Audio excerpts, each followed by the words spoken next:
एक समाज सुधारक भी कर सकते हो, संत भी कर सकते हो, सन्यासी भी कर सकते हो। इनके जीवन में जो भी उपाधि दी जाए कम नहीं है। अभी आपने प्रेम सर के माध्यम से सुना, जानते भी होंगे आपके कि जो ये मतलब भूदान आंदोलन से जुड़े हुए थे। महात्मा गांधी के द्वारा 1950 के दशक में हमारे देश को आज़ादी मिली थी। आज़ादी मिलने के पश्चात यहाँ पर जमींदारी प्रथा वगैरह बहुत तेजी से चल रहा था।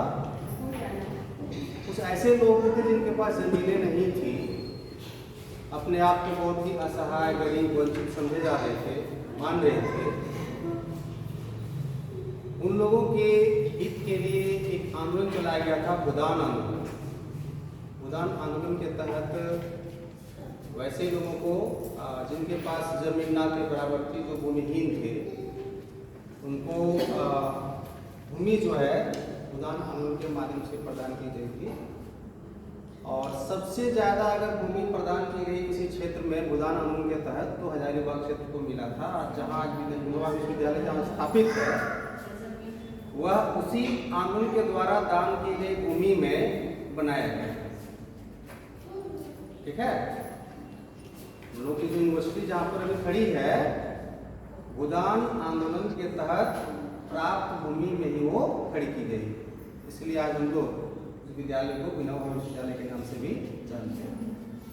इनके जीवन में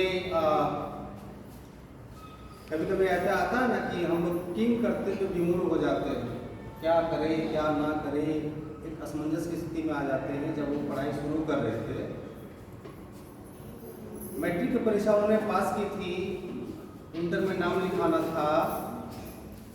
वे महाराष्ट्र से गुजरात की ओर जा रहे थे, ट्रेन में सफर कर रहे थे। उनके दिमाग में बात आ रही थी कि आखिर हम पढ़ लिख कर क्या करेंगे, सर्टिफिकेट से हमें क्या मिलेगा, पढ़ें या ना पढ़ें, सर्टिफिकेट हासिल करें या ना करें। अंततः वो जो है पढ़ाई लिखाई छोड़ दिए और संन्यास ग्रहण कर लिए। सन्यासी बनने के पश्चात वो बनारस आए और बनारस में आकर के उन्होंने जो है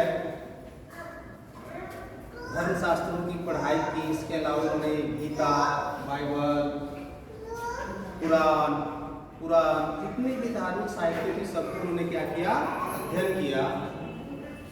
और उसी दौरान एक आंदोलन चल रहा था, महात्मा गांधी का आंदोलन। बहुत सारे आंदोलन चले, उनसे ज़्यादा प्रभावित हो गए।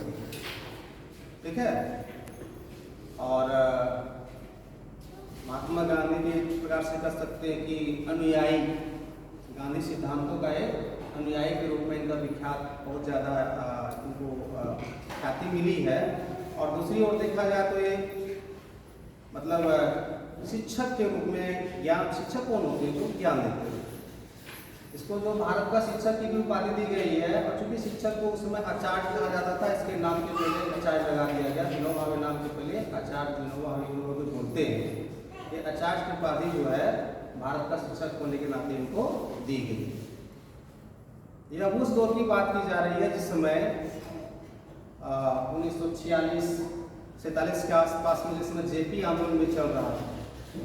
जब प्रकाश नारायण उस समय बहुत सक्रिय थे, वो भी जो है गांधीवादी विचारधारा के व्यक्ति थे, है ना। तो विनोबा भावे जो थे, एक प्रकार से कहें तो हमारे भारत के एक प्रकार से नई दिशा और नया दशा, समाज की स्थिति को बदलने को बहुत ही उत्सुक थे। और उनका सारा जीवन जो है हमारे देश के प्रति समर्पित था, ऐसा हम मान सकते हैं। उनको हम जिस रूप में देखें, एक शिक्षाविद के रूप में देखें, एक सन्यासी